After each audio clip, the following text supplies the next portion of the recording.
तो जी हाँ, hello guys, आज की इस वीडियो में हम पढ़ने वाले हैं आदर्श एवं अनादर्श विलयन को और इनके बीच में स्पेशली हम अंतर देखने वाले हैं और अच्छी तरीके से इसको समझने वाले हैं।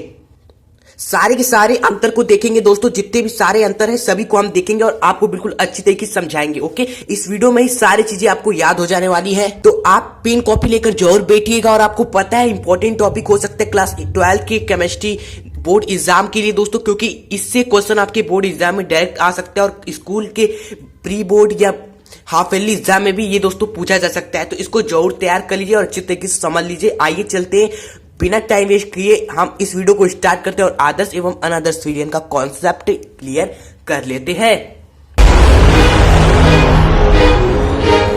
स्टार्ट करने से पहले आपसे रिक्वेस्ट है, अगर वीडियो पसंद आए तो वीडियो को लाइक और चैनल पे नए हो तो सब्सक्राइब जरूर करके जाइएगा। ओके, तो चलिए शुरू करते हैं। यहाँ पर सबसे पहले आदर्श विलयन को समझते हैं। देखिए, हमने इस चैप्टर नंबर 2 केमिस्ट्री के विलयन जो चैप्टर है उसमें हमने क्या क्या पढ़ लिया है। राउल्ट का नियम पढ़ लिया, हेनरी का नियम पढ़ लिया है जो कि बहुत ही महत्वपूर्ण था। और राउल्ट के नियम में हमने क्या पढ़ा था दोस्तों? राउल्ट के नियम में दोस्तों हमने क्या पढ़ा था, जब हम क्या करें विलायक को विलय में मिलाते हैं तो हमारा क्या बनता है, स्पेशली विलियन बनता है। हाँ बनता है सर, लेकिन दोनों चीजें अगर हमारी क्या हो, द्रव हो, दोनों चीजें हमारी क्या हो फ्रेंड्स, द्रव हो, तो दोस्तों यहाँ पर राउल्ट का नियम लगता है। राउल्ट के नियम ये बताते हैं कि जब हम द्रव को द्रव में मिलाते हैं, यानी कि विलायक भी द्रव ले, विलय भी द्रव ले, तो दोस्तों जो हमारा विलयन बनता है उसका जो वाष्प दाब होता है वह क्या होता है दोस्तों,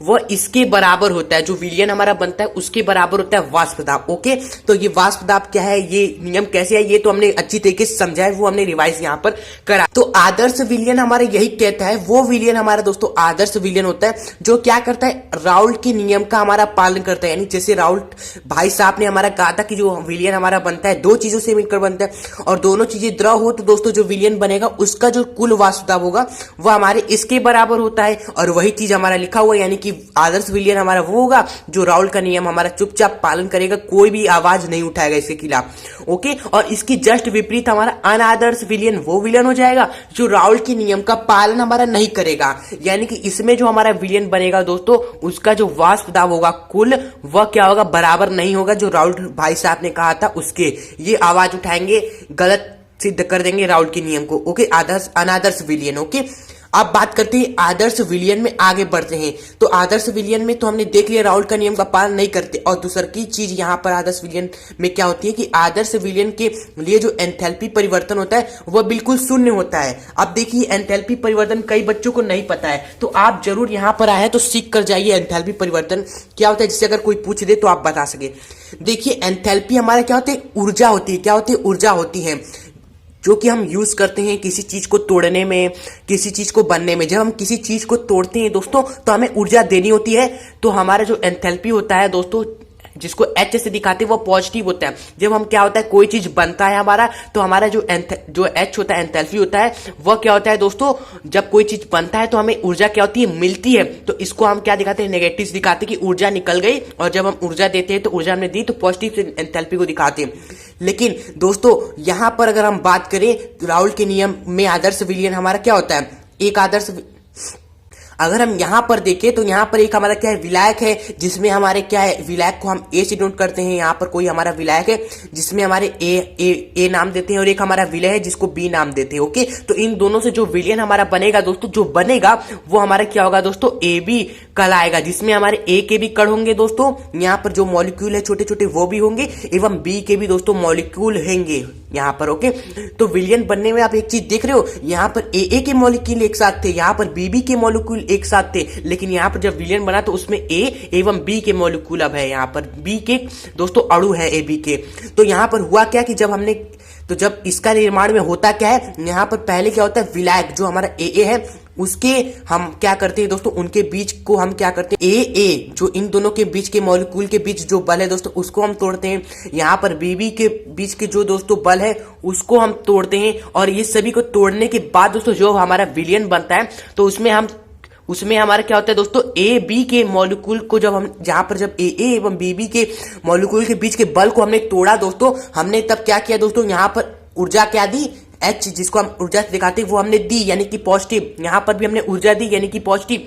लेकिन यहाँ पर क्या हुआ, तोड़ने के बाद हमने जब ऊर्जा दे दी तो विलयन जब बना तो उसमें क्या हुआ दोस्तों, निर्माण हुआ। किसका निर्माण हुआ, ए एवं बी के बीच के बल का निर्माण हुआ। तो यहाँ पर ऊर्जा क्या होगी, निकलेगी, क्योंकि जब हम किसी चीज का निर्माण होता है तो वहां पर जो एंथैल्पी होता है वो निगेटिव होता है। तो यहाँ पर एंथैल्पी हमारा क्या होगा, निगेटिव होगा, क्योंकि यहाँ पर ए बी का निर्माण हो रहा है। यहाँ पर ए को तोड़ा, ए बी को तोड़ा, तो हमने ऊर्जा दी पॉजिटिव। लेकिन यहाँ पर विलयन में दोस्तों ए बी का निर्माण हुआ, हमें ऊर्जा मुक्त होती है, वो क्या हो गया दोस्तों, निगेटिव, इसलिए ये आ गया।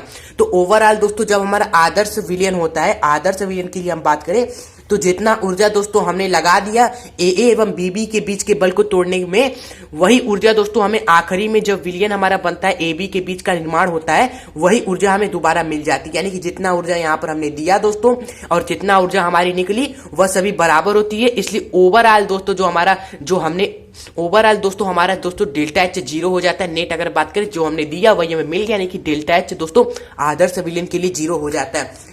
ओके, इसलिए यहां पर लिखा हुआ है कि जब आदर्श विलयन में दोस्तों एंथैल्पी परिवर्तन शून्य होता है, ओके, लेकिन अनादर्श विलयन में दोस्तों हमारा एंथैल्पी परिवर्तन शून्य नहीं होता है। यहाँ पर वो चीज नहीं होती कि जितना ऊर्जा आप लगा रहे हो दोस्तों विलायक एवं विलय के बीच के अणु को तोड़ने के लिए दोस्तों उतना ऊर्जा आपको नहीं मिलता है आखिरी में। तो यहाँ पर हमारे 0 के बराबर नहीं होता है। आई होप आपको समझ में आया होगा। समझ में आया तो अभी इसे लाइक ठोक दीजिए। तीसरा पॉइंट देखते हैं। इसमें विलयन का दोस्तों आयतन इसके अवयवी ए एवं बी के आयतन के योग के बराबर होता है दोस्तों।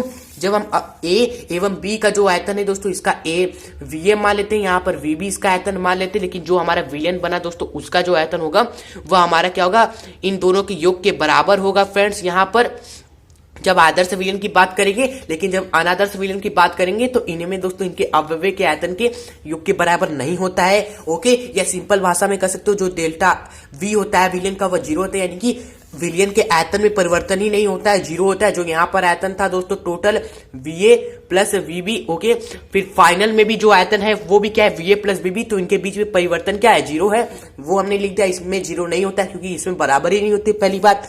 उसके बाद चौथा पॉइंट देखते हैं आदर्श एवं अनादर्श विलयन के अंतर में कि विलयन में ए बी के आकर्षण ए एवं बी के आकर्षण के समान होता है फ्रेंड्स।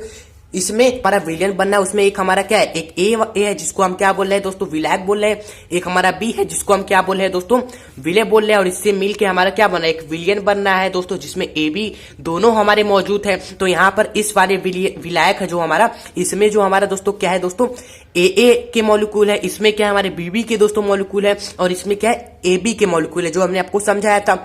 तो यहाँ पर इन सभी के बीच का जो बल होता है वो बराबर होता है।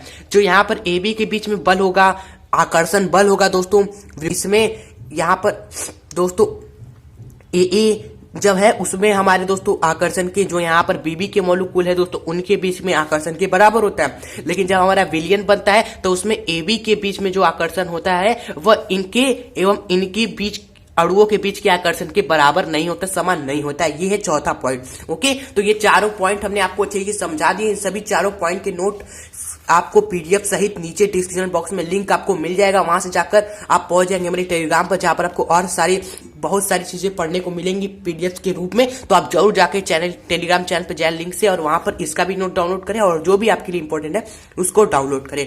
आई होप दोस्तों आपको आदर्श एवं अनादर्श विलयन के बारे में समझ में आया होगा, इस हमें आशा है। ओके, अगर वीडियो पसंद आई हो तो क्यों करे हो देरी, अभी वीडियो को लाइक ठोक दीजिए, चैनल पर हो तो सब्सक्राइब कर दे, जिससे आपके लिए ऐसी वीडियोस जो कि इंपॉर्टेंट है बहुत ज्यादा 12th बोर्ड एग्जाम के लिए, ऐसी वीडियोस आपको टाइम टू टाइम सबसे पहले मिले। ओके, तो दोस्तों आप मिलेंगे इसे नेक्स्ट वीडियो के साथ, तब तक के लिए जय हिंद जय भारत। अपने दोस्तों को भी ये वीडियो जरूर से जरूर शेयर किया कीजिए और हमारा सपोर्ट करें, अपने दोस्तों को भी ये चैनल दिखाए और ज्यादा से ज्यादा बच्चों को लेकर आए। ओके, तो चलिए जय हिंद जय भारत।